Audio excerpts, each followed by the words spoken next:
All right, Gary, I wanted to show you where you're at. We're with your boy Moose here. Kind of letting him run around for a second to show you, first off, about how we get him under control, how his obedience is going. That's kind of done a couple videos here on his marking and retrieving, which I feel like is very good. Got a great drive, but now we got to make sure we get him under control. So, good boy. Let's sit. Good.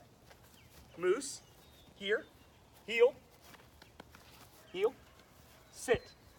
Good. So bottom line is, I feel like his obedience is great. Especially his e-collar conditioning came along very quickly. He's pretty low on the collar, which is typical. Here, here, heel, sit. Good. So there we gave him a little nick on the collar to get him to come over. He responded very nicely there. Good boy. Good. Now, there's a couple of things that we're working on, and kind of wanted to show you the next steps of where we're going in his progression. Now, what I'm going to do is I'm actually going to put him, I'll show you a little bit of his obedience, you know, off leash. Hey, Moose, heel. Good boy. Good heel.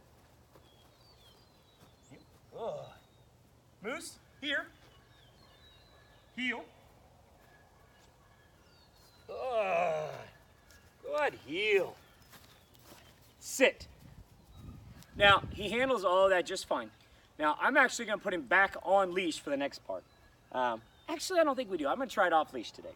But I want to show you the next step that we're doing here. And the next step is force fetch. And we're still kind of cleaning some of his eye boogers out. It's fine. But anyway, the next step is to teach him to force fetch. Now, this has gone a little bit slower. This is one of the first things where Moose has really challenged me. He has not particularly enjoyed the beginning part of this process. I'm going to put him on lead. And I want to show you what we're doing and why, so you can kind of see how the process gets going. Moose, here. Heel. Sit. Good boy.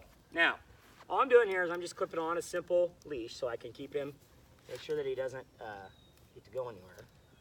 And he knows what's coming, so he's being a little bit defiant because he does not like this process. Now, at the beginning of force fetch, there is zero force, basically. There's no pressure. There's no anything that is really negative. What we're trying to teach him is that force fetch means an obedience command, but instead of being his legs, it's his mouth.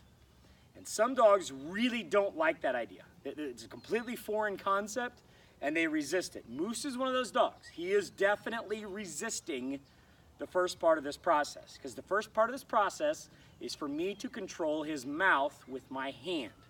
So what I'm going to do is I'm going to take my hand and I'm just going to stick it in his mouth. I'm literally going to kind of hold his lower jaw. No pressure, no pinch, no squeeze, no nothing. Simply hold onto his lower jaw with my hand in his mouth until he stops resisting me.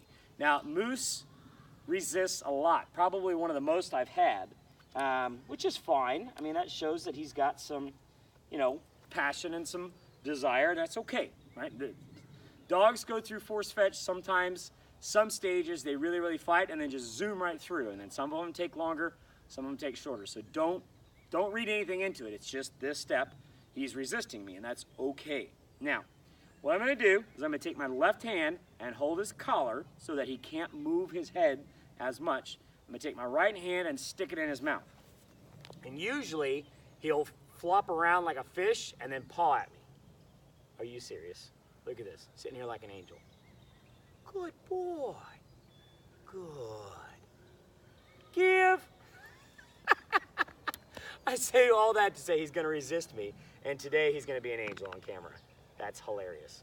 Anyway, so that's good. That's really good that he will let me hold his jaw with my hand. All right, so we'll do that again. I'm just going to go right here. And the important thing is I want to be able to touch him. I want to be able to talk. Here he's fighting me a little bit. That's good. That's okay. And it's all gentle. There's no chomping. There's no biting. There's no hurting me. He's just trying to flip my hand out of his mouth, mostly with his tongue. Good. Good boy. Give. And so then we use the command give means that it's going to come out of your mouth. So the idea is we want him to understand something's going in your mouth, and it's going to stay there until we say the word give. So that's really what this first part is about, is teaching him the command to let something out of his mouth. All right? So since we did that so good, yeah, that's so good. All right, now let's try the next little step, which he's never seen, and we're going to have him carry it. Instead of just hold it, we're going to walk from point A to point B. So this will be fun to do on camera. Come on, bud. Good boy. All right, put my hand in here. Good boy. Good. And I'm going to say heel. Good. Sit. Give. Good boy. So that was really good. He seemed to actually do that quite better than we had done in training the last couple days, so I'm very pleased with that. So we'll continue carrying objects. The next thing we'll do is obviously I'll replace my hand with a bumper, with a stick to carry. And then we'll start carrying around the stick everywhere. And then we'll start to teach him, the next part we'll add onto it is the actual fetching mechanism. But by and large, this is good. I think I've kind of won a big step with him today. But he really is doing very well. His obedience is very good. He works with me. He's got a great attitude. He's just a sweet boy. Good dog.